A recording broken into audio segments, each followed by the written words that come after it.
How to delete Google Play Store purchase history. Hello everyone, my name is Smile and in this video I will show you how you can delete it.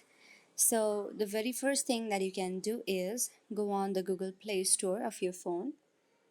After going on the Google Play Store of your phone, just go back and go on your home page, tap on the profile, tap on your Google account.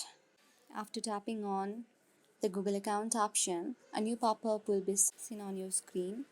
After this, you can simply go on data and privacy.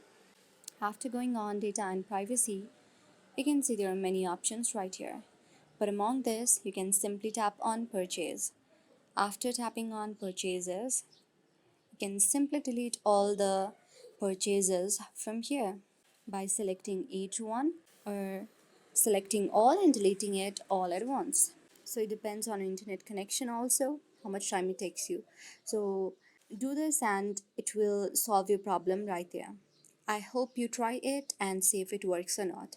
If it worked, then please do comment, like and subscribe our channel for more videos like this.